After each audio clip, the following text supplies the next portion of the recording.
Pessoal, sejam bem-vindos, mais uma aula para vocês. E agora a gente vai avançar um pouquinho no conteúdo, tá? A gente vai sair do sistema normativo, sistema supervisor aí do Sistema Financeiro Nacional, e a gente vai para os operadores, tá? Então, só para vocês entenderem o contexto do que a gente está, a gente já viu essa partezinha aqui de cima, né? Agora a gente começa na parte de baixo, que fala sobre os operadores do Sistema Financeiro Nacional, e especificamente nessa aula a gente vai falar sobre o banco comercial, que está aqui em bancos e caixas econômicas. Tá? Então vamos lá entender o que é um banco comercial. Os bancos comerciais são instituições financeiras privadas ou públicas, constituídas sob a forma de sociedade anônima. Então, para a gente entender esse primeiro ponto, um banco comercial, que é uma forma de banco que a gente tem aqui no nosso país, depois a gente vai ver que a gente tem banco de desenvolvimento, banco de investimento, banco de câmbio, inclusive tem banco múltiplo, mas a gente deixa para mais depois. O banco comercial, para ser um banco comercial, ele tem que ser uma instituição financeira que seja privada ou então que pode ser pública. Pode ser tanto um quanto o outro. E esse já é um ponto de distinção dessa instituição aqui, o banco comercial, em relação a demais bancos. Tá? Então ele pode ser tanto privado quanto público. Claro, né? Ele vai ser um ou vai ser o outro. Constituído, ou pode ser ainda uma sociedade de economia mista, né? Que tem capital público e também tem capital privado. Constituído sob a forma de sociedade anônima. Essa forma aqui de sociedade anônima, ela vem lá do direito empresarial. Significa dizer que o capital, que é aquele dinheiro lá que os sócios colocam no banco, né, para que ele consiga atuar, fazer as suas operações, significa que esse capital ele é dividido em ações. Tá? Então, é uma parcelinha, e depois quando a gente estudar ações fica mais claro, mas é uma parcelinha do capital que ela é nominativa a alguém. Essa parcelinha do capital, ela é uma ação. Significa dizer, então, quando a gente fala que o banco comercial é uma sociedade anônima, é que ele tem o seu capital representado em ações, dividido em ações. Outro nome que pode aparecer também, ao invés de sociedade anônima, é sociedade por ações. A função básica de um banco comercial, de um banco, né, é de intermediar operações entre quem empresta e quem precisa de dinheiro, sendo autorizado a captar via depósito à vista ou a prazo. Não sei se vocês lembram, mas quando a gente estudou o Sistema Financeiro Nacional, a estrutura, primeira aula, a gente viu a tal da intermediação financeira, que é o banco pegando dinheiro de quem tem para emprestar e emprestando para quem precisa, né? Pega dos agentes superavitários e empresta para os deficitários. Isso daqui é uma atividade típica de um banco comercial, é fazer essa intermediação financeira. E para captar dinheiro, ele pode fazer isso tanto de depósito à vista quanto de depósito a prazo. Renan, o que é depósito à vista e o que é depósito a prazo? Bom, depósito à vista é a conta corrente. Por que ela recebe o nome de depósito à vista?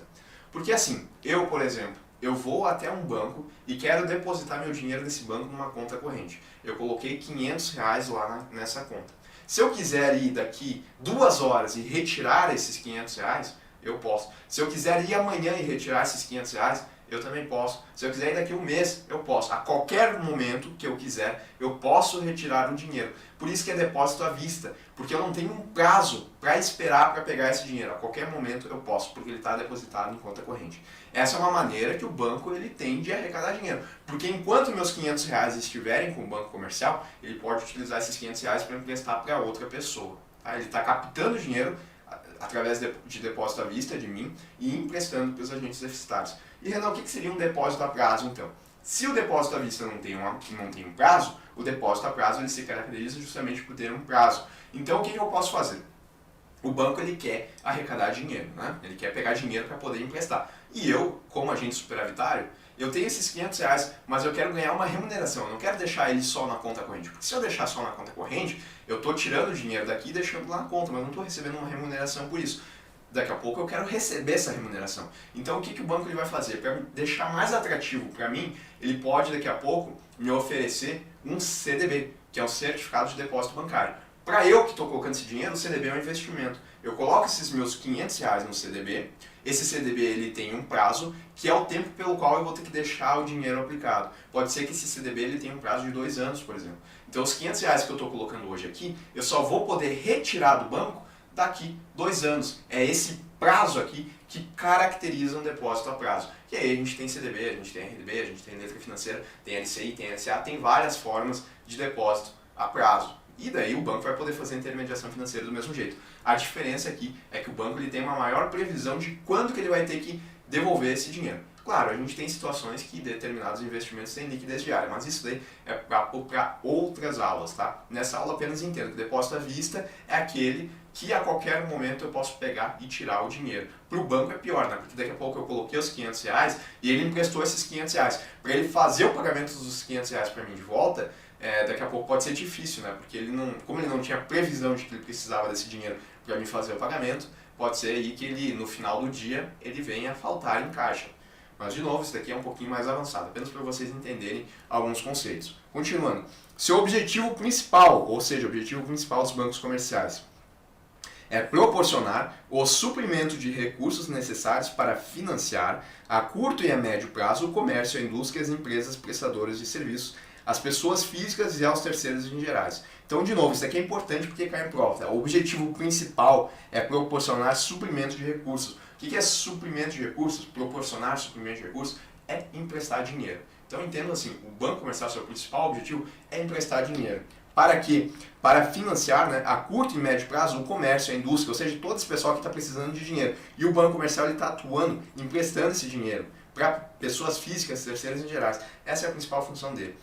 E notem que aqui o importante é que é a curto e médio prazo, tá? É um dinheiro que não é para longo prazo, não é para um projeto de investimento de longo prazo. É mais curto e médio prazo, para quem está precisando de dinheiro de mais imediato, não muito tempo. Em sua denominação social, deve constar obrigatoriamente a expressão banco. Então, se o banco comercial ele tem o nome de XY, antes desse XY aqui, tem que ter pelo menos a palavra escrita banco. Eita, banco. Então ele tem que se chamar Banco XY, pelo menos.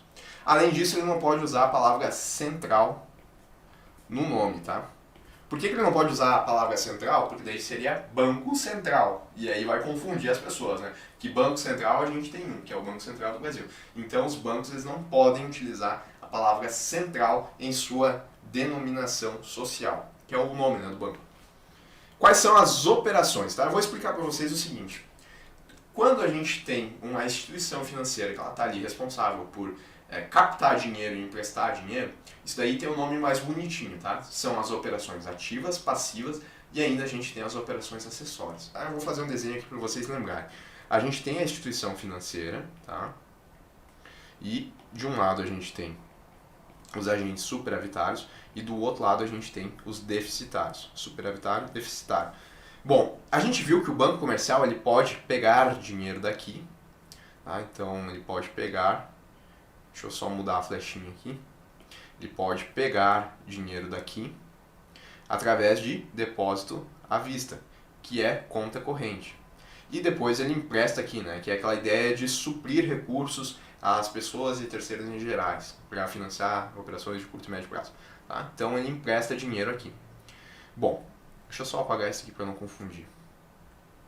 Mas lembre-se que ele pode captar aqui tanto de depósito à vista como depósito a prazo e aqui ele vai fazer um empréstimo, por exemplo.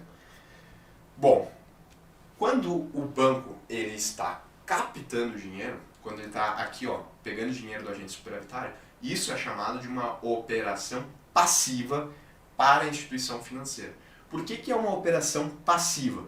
Olha só, o banco, pensem na contabilidade como um todo, né? O banco, só que sob os olhos do banco. Quando ele pega esse dinheiro, ele tem a obrigação de pagar a esse agente superavitário. Porque esse dinheiro que ele está recebendo aqui não é dele, né? É do agente superavitário, que está colocando lá para remunerar seu dinheiro ou para deixar em conta corrente. Então, o banco ele tem uma obrigação de fazer esse pagamento de volta. Quando a gente está falando de obrigação, isso lá no nosso... quando a gente está falando de contabilidade, a gente está falando do balanço, né? No balanço ele vai no passivo, porque é uma obrigação. Não é um ativo do banco. Se fosse um ativo, era um direito dele. Né? E não é um direito que ele tem, é uma obrigação que ele tem de pagar. Agora, do outro lado aqui, quando o banco ele empresta o dinheiro, aí a gente começa a ter um direito. Porque o banco ele vai ter o direito de receber esse dinheiro que ele emprestou. Então aqui desse lado é uma operação ativa. Então, resumindo, quando o banco ele capta dinheiro, é uma operação passiva. Por que é passiva? Porque para o banco é uma obrigação que ele tem de devolver esse dinheiro. Quando o banco ele empresta dinheiro, é uma operação ativa. Por que é uma operação ativa? Porque ele tem o direito de receber esse dinheiro de volta. Tá? Tentei mesclar aí um pouco com contabilidade, que eu sei que uma galera aí estuda contabilidade, né, que faz mercado financeiro, estuda contabilidade, então entende melhor assim. Tem que olhar sob a ótica do banco. Uma é a operação passiva, outra é a operação ativa. Daí está aí a denominação. Operação ativa são aquelas em que as instituições financeiras emprestam recursos aos agentes econômicos deficitários. Está aqui, ó, emprestando. Então eu vou colocar aqui, ó, operação ativa. Tá? E aqui do outro lado, a operação passiva.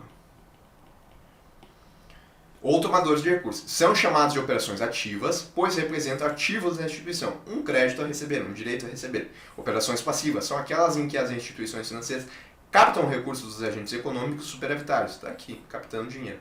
São chamadas de operações passivas ou de captação, pois representam passivos da instituição, uma obrigação. E as operações acessórias, né? São aquelas em que o banco ele não está fazendo a intermediação financeira, que ele está atuando como um prestador de serviço. Eu não falei para vocês que nós temos duas funções básicas que o sistema financeiro nacional proporciona? Falei, né? A intermediação financeira e a prestação e gerenciamento de recursos, de serviços de recursos.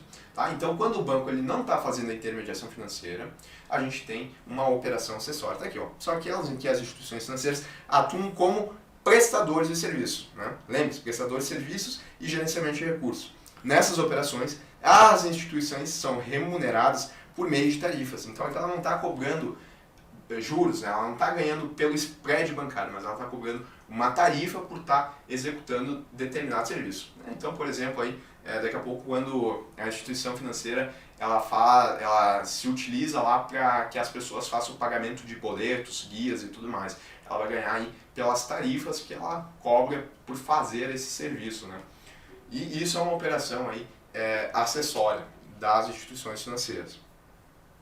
Bom, aqui um resumo para vocês a respeito dos bancos comerciais, tá? As operações passivas. Quais são as passivas? Na verdade não é um resumo, né? Tá discriminando aí quais são as operações. As operações passivas, então, a gente tem depósito à vista, que é a conta corrente, depósito a prazo, e aí a gente tem CDBs, letras financeiras, e tem outros tantos, tá? LCI, LCA, LDB. Emissões de certificados de depósitos interfinanceiros. Esse CDI aqui é praticamente igual a um CDB. Qual que é a diferença? É que esse dinheiro aqui ele vai captar através de uma outra instituição financeira e não diretamente com uma pessoa, tá? Essa diferença fica mais clara conforme a gente for avançando nos conteúdos. Mas lembre-se então que são as três principais formas de captação dos bancos comerciais. E as operações ativas? Abertura de crédito, simples e em conta corrente. Então, o famoso cheque especial é uma forma aí de operação ativa. Desconto de títulos, que é quando, por exemplo, uma empresa tem um título, né, com pagamento aí que vai ser de tal valor em tantos parcelas. Se ela quiser, ela pode ir numa instituição financeira e fazer o desconto para receber hoje o que ela ia receber lá no futuro, só de forma parcelada. Só que, claro, o banco vai fazer isso, mas ele vai cobrar uma taxa de desconto. E isso é uma operação ativa. Operações de repasses e refinanciamento. Então, ele está repassando o empréstimo de uma outra instituição ou refinanciando um empréstimo que já foi feito. Concessões de empréstimos, operações de crédito rural, câmbio e comércio internacional. Essas aqui são as operações ativas, essas são as passivas, e eu peço para vocês tomarem bastante cuidado com esses tipos de operações, porque em prova aparece bastante. Tá? E ainda, tá? Isso aqui é importantíssimo, tá? Também aparece bastante. Qual que é a principal característica de um banco comercial? Isso vai ficar mais claro quando a gente estudar bancos múltiplos. A principal característica do banco comercial é que ele pode captar através de depósito à vista, que ele pode abrir conta corrente, né? Os outros bancos a gente vai ver que a principal forma de captação deles é através de depósito a prazo. O banco comercial ele se diferencia nesse sentido por conseguir fazer o depósito à vista. E isso faz com que ele seja chamado no mercado de uma instituição monetária ou ainda uma instituição bancária. São dois nomes que aparecem. E esses nomes aparecem para o banco comercial justamente porque ele pode captar via depósito à vista. O que seria uma instituição monetária, então? Está aqui, eu já expliquei. Os bancos comerciais são considerados instituições monetárias, pois possuem a capacidade de criar moeda através da captação de depósito à vista. Essa parte de criar moeda, tá? também fica mais claro quando a gente estuda política monetária. Mas eu vou tentar contextualizar isso daqui para vocês entenderem. O que seria a capacidade que o banco comercial tem de criar moeda através do depósito à vista. Daí trouxe esse esquema aqui para vocês. A gente pensa o seguinte, a gente tem aqui o agente superavitário que ele está com R$100. O que ele vai fazer com esses R$100? Ele vai depositar na conta corrente dele nesse banco aqui. Bom, a gente viu que para o banco essa é uma operação passiva, tá? Só para a gente relembrar. Bom, o banco ele tem esses R$100. Esse cara aqui ele pode sacar a qualquer momento. Enquanto ele não sacar, o banco ele pode pegar esses R$100 aqui e emprestar para uma outra pessoa, um tomador de recursos, um agente deficitário. Agora, esses R$100 aqui que estavam com o banco passam para essa pessoa, tá? E ela, com esses R$100 na mão, ela vai poder fazer o que ela quiser com eles. O que ela faz nesse exemplo? Ela pega esses R$100 aqui e faz o pagamento dos R$100 que ela devia para o mercado. O mercado recebeu os R$100 que estava como direito de receber desse agente aqui. Olha só, os R$100 que o mercado recebeu, o mercado tem que devolver esses R$100 aqui para o banco? Não, não tem que devolver. Porque ele tinha um direito contra esse nosso agente aqui, o agente deficitário. Então ele recebeu esses R$100, é dele. Mas notem só, o agente deficitário, ele ainda tem que fazer o pagamento dos R$100 para o banco. Ele só pegou esses R$100 aqui para fazer o pagamento do mercado, mas ele ainda tem que pagar o banco. Mas agora a gente vai olhar para o mercado, né? Esses R$100 é dele. Ele pegou esses R$100 e colocou aqui no banco. Nesse momento que o mercado colocou esses R$100 no banco, a gente tem duas situações, tá? A gente tem inicialmente os R$100 que estão depositados desse agente aqui, porque ele não pegou de volta esse dinheiro ainda. Tanto é que o dinheiro dele, ele estava aqui e foi parar aqui para o mercado, devido à atuação da intermediação financeira. Só que o mercado, ele tem esses R$100 porque é um direito dele, ele não tem que devolver esses R$100. E os R$100 que ele fez, ele foi lá e depositou no banco. Então, nesse momento, olha que curioso, né? O banco ele tem uma obrigação de pagamento para o mercado de R$100 e para esse agente superavitário de R$100 também. Apesar de que ele só emprestou os R$100 aqui para o agente deficitário. Ele só tem R$100 para receber, mas ele já tem que fazer o pagamento de 200. Isso continua, olha só. Porque daí esses R$100 aqui ele pode emprestar para um outro agente deficitário, que pode fazer a mesma coisa, ele pode pagar uma dívida que ele tenha com essa pessoa. Aí essa pessoa aqui, ela também não tem que devolver esse dinheiro para cá. Apesar de que esse agente deficitário e esse agente deficitário, eles têm que fazer o pagamento para o banco, né? Bom, o que essa pessoa vai fazer? Ela vai fazer a mesma coisa, né? Coincidentemente, ela vai depositar no mesmo banco os R$100. Nesse momento, e isso que é o perigo da criação de moeda por depósito à vista, a gente tem a seguinte situação. O nosso primeiro agente, ele tem um crédito para receber do banco de R$100. O mercado também tem um crédito para receber do banco de R$100. E essa terceira pessoa também tem um crédito para receber do banco de R$100. O banco, ele tem que fazer aí o pagamento de R$300 para essa galera toda. Nesse momento, ele só tem 200 para receber de volta, né? Que é os R$100 aqui desse agente e os R$100 desse agente. Mas percebam que toda essa situação aconteceu aqui apenas por conta desses R$100 desse primeiro agente. Tudo esses 300 aqui viraram esses R$300 aqui por conta dos R$100 que esse cara depositou. E isso daqui, galera, não tem fim. Isso daqui podia acontecer aí de forma infinita. Bom, existe uma forma que a gente vai travar para que ele não aconteça, e isso é o depósito compulsório. Mas aí depois eu retomo quando a gente estudar a política monetária. Apenas entendam que esse poder de criar moeda acontece porque os bancos comerciais, eles podem captar via depósito à vista. Por isso eles são considerados instituições monetárias, porque eles criaram moeda. Mas em prova, o termo que mais aparece mesmo é que eles são chamados, e eu vou colocar aqui, de instituições bancárias.